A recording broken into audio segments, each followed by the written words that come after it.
Hello everyone, Hi guys. we're back. It's been quite some time, but something really weird, but also important to talk about happened.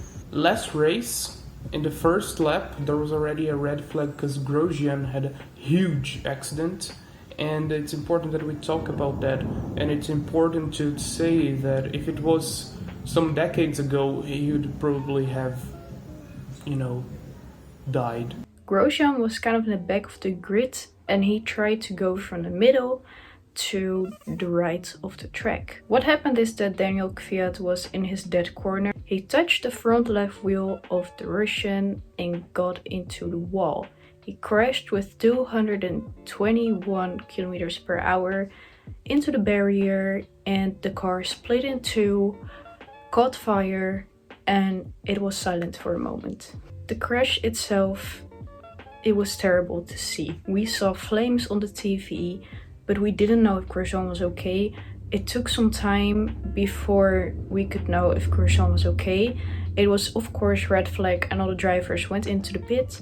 At some point we luckily saw that Grosjean was okay. He jumped out of the flames and was going into the medical car.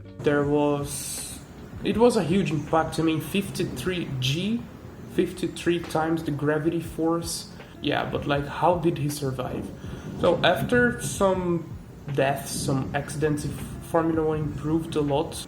They learned from their mistakes, and the number of deaths decreased, which is really good. What happened to Grosjean shows that.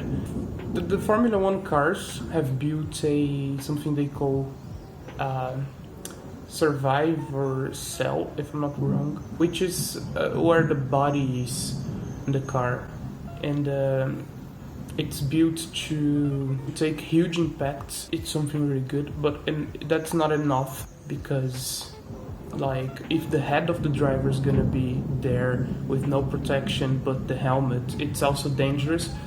Therefore, the halo is really important, and it also saved Grosjean's life. Thank you very much for all the messages. I wasn't for the halo some years ago, but I think it's the greatest thing that we've brought to Formula One, and without it I wouldn't be able to speak to you today. So, plus, it's important to talk about that accident with fire hadn't happened in Formula One in a long time, decades I think, but still they were prepared for that. Yes, this is right. The drivers use a fabric called Nomex in their gloves, shoes, and in their suits. It's a fabric that is also being used by, for example, fire marshals, because it protects you very well against fire. The gloves and the shoes protect you for 12 seconds, and the suits last a little bit longer, around 20 to 30 seconds. So that's why Grosjean has minor burns on his hands and ankles, but for the rest, luckily, he is fine. The thing that is very important in this story is that the medical car was behind all the cars.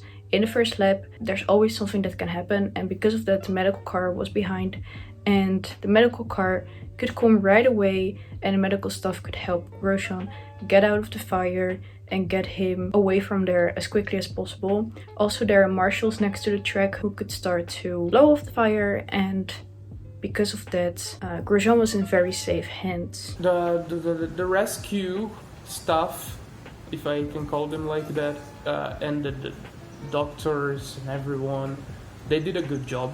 They could rescue him really quickly. There's a storm coming.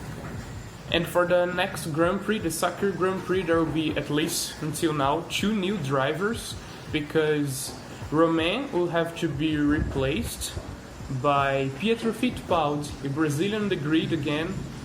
It'll be a really bad race for Haas, because they just don't have the car and the engine for that, but I hope he can have fun there. And also, Hamilton has been diagnosed with COVID, so he'll have to be replaced. Like, right now, I don't know yet. Mercedes hasn't announced who will replace Hamilton, but I guess it can be a more exciting race. Bottas and Verstappen can fight for the win, and also whoever's gonna replace Hamilton, maybe. In that way, it's exciting. But it's so unfortunate for both Romain and Hamilton that they have to go through this. I have personally never seen a crash that bad in my life. I was so nervous, and me and Lucas were texting and everything, and I thought something terrible really happened to him, but luckily he is okay. I'm just hoping that he is mentally okay as well, because this must be really traumatizing for a driver and for anyone, and I don't know if you can just go back into the grid just like that after something like that happens. So I think we should be super thankful for the safety measures that Formula 1 are taking and not doubt it anymore. We wish Grosjean all the best. We hope he recovers quickly, physically and mentally. So thank you guys for watching this video. Subscribe to our channel, like the video, and we will see you next time.